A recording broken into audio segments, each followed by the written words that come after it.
Hi అండి. ఈరోజైతే మనం పిండి వడియాలు పెట్టబోతున్నాం. దానికి ముందుగా సిమెంట్ నేల మీద పెడుతున్నాం కాబట్టి కొంచెం ఇసుక వేసుకొని ఇలా ఇటుకలు పెట్టుకొని పొయ్యి వెలిగించుకున్నాం. మనం 2 చెంబుల వరిపిండి పెడుతున్నాం కాబట్టి పెద్ద గిన్నె పెట్టాం. 1 చెంబుడు వరిపిండికి 9 చెంబుల వాటర్ పోసుకున్నాం. 2 చెంబుల వరిపిండికి 18 చెంబుల నీళ్ళు పోసుకోవాలి.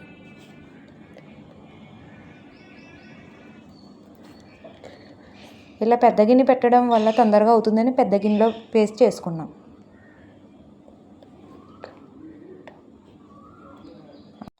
ఈ పిండి ఉడకడానికి సుమారుగా గంట పట్టింది.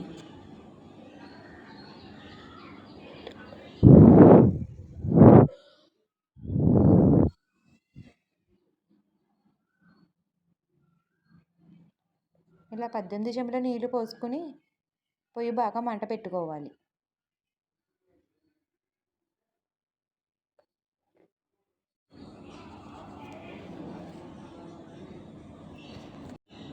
ఈ ఎసరు మరిగేలోగా మనం వరిపిండి ఆడించుకున్న పిండి ఉంది కదా, అది ఉండలు లేకుండా ఇలా నీళ్ళతో కలుపుకోవాలి. ఉండలు కట్టకుండా ఇలా బాగా స్మూత్గా కలుపుకోవాలి.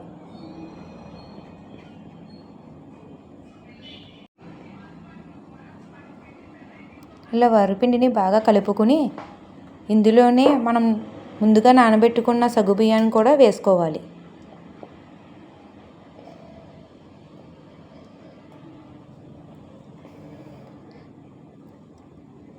ఇలా ఎసరు బాగా మరుగుతున్న తర్వాత అందులో ఈ కలిపి పెట్టుకున్న పిండి వేసుకోవాలి. ఈలోగా ఒక 15 పచ్చిమిర్చి మిక్సీ చేసుకోవాలి. ఎసరు మరిగిన తర్వాత ఇలా వరిపిండి కొంచెం కొంచెంగా వేసుకుంటూ తిప్పుకుంటూ ఉండాలి.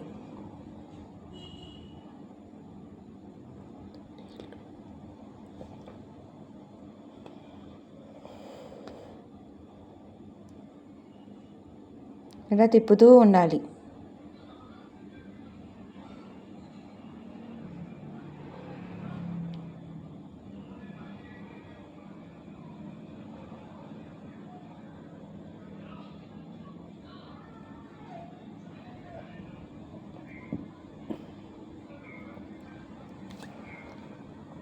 ఇలా బాగా కలుపుతూ ఉండాలి, లేకపోతే అడుగు పట్టేస్తుంది. సగ్గుబియ్యం వేసాం కాబట్టి అడుగు పట్టేస్తుంది. ఇలా తిప్పుతూ ఉడకబెట్టుకోవాలి.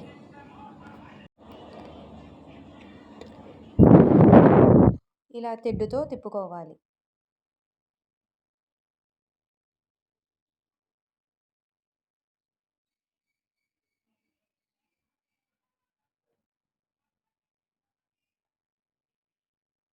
కలుపుతూ తిప్పుకున్న తర్వాత ఇందులోనే ఉప్పు వేసుకోవాలి.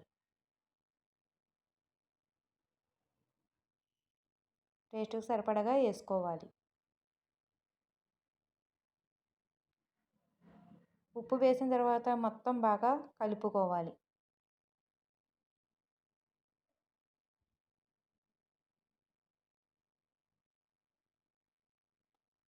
ఈ వరిపిండి వడియాల్లోనే పెసరపప్పులు, అలాగే నువ్వులు, జీలకర్ర ఇటువంటి వడియాలు కూడా పెట్టుకుంటారు. మేము మామూలు సగ్గుబియ్యం వడియాలు మాత్రమే పెడుతున్నాం.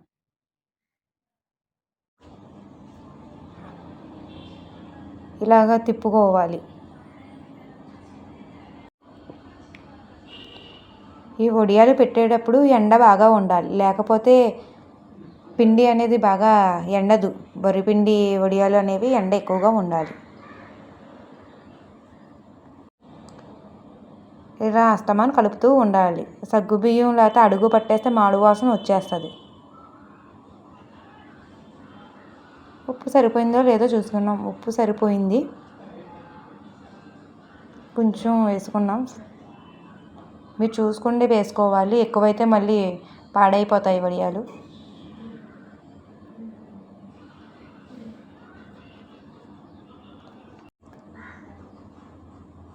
ఆ తర్వాత ఇలా మిక్సీ పట్టుకున్న పచ్చిమిర్చి పేస్ట్ని వేసుకోవాలి. అల్లం, పచ్చిమిర్చి వేసుకుని ఇలా మిక్సీ పెట్టుకోవాలి.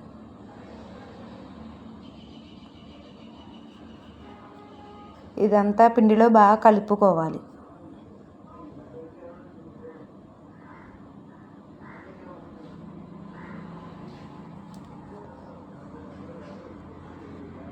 కారం కూడా సరిపోయిందో లేదో చూసుకోవాలి.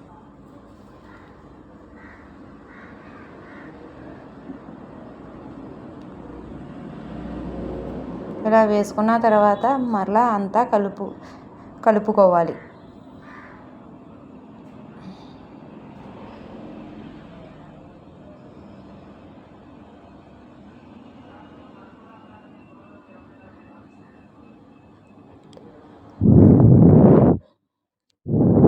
ఇది గంట పట్టింది మాకు ఉడకడానికి.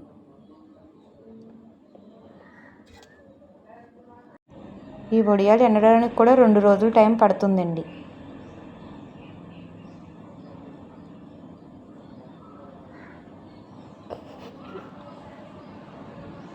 ఇలా ఉండాలి. వరిపిండి ఉడికేటప్పుడు ఇలాగా చిక్కగా కాకుండా పలచగా కాకుండా ఇలా ఉండాలి. మనం గట్టితో పోస్తాం కదా, అలా పోసుకునేలా ఉండాలి. బాగా చిక్కగా అయితే మనం ఎండలో పోసేటప్పటికి అది మళ్ళీ చిక్కదనం అయిపోతుంది.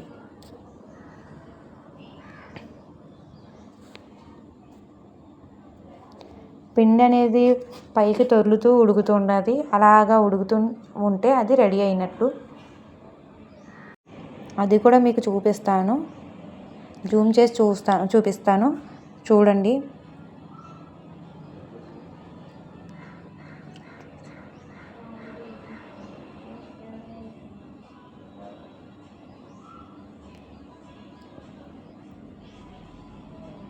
అది ఉండేలాగా పైకి అలా వెళ్తూ ఉండాలి పిండి అనేది. అప్పుడు బాగా ఉడికినట్లు.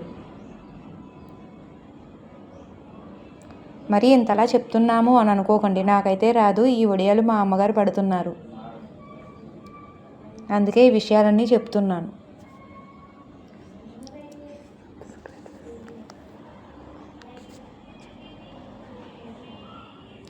జీలకర్ర వేయటం వల్ల కూడా వడియాలు తొందరగా పుచ్చు పడతాయి అంటారు, అందుకే మేము జీలకర్ర వేయట్లేదు. మేమైతే ఎప్పుడు ఇలానే సగ్గుబియ్యంతో పెడతాము.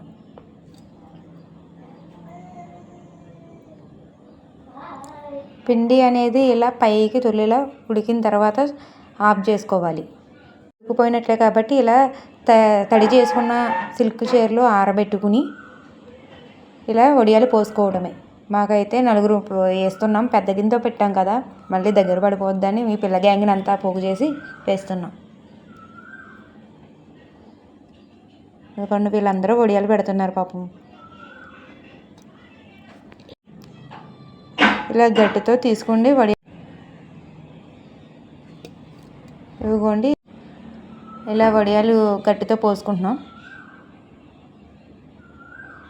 ఇవ్వండి, వడియాలు పెట్టేసాం. మధ్యాహ్నానికి అయితే ఇదిగో ఇలా వచ్చాయి.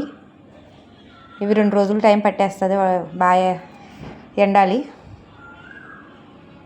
ఎండ అయితే చాలా గట్టిగానే ఉంది.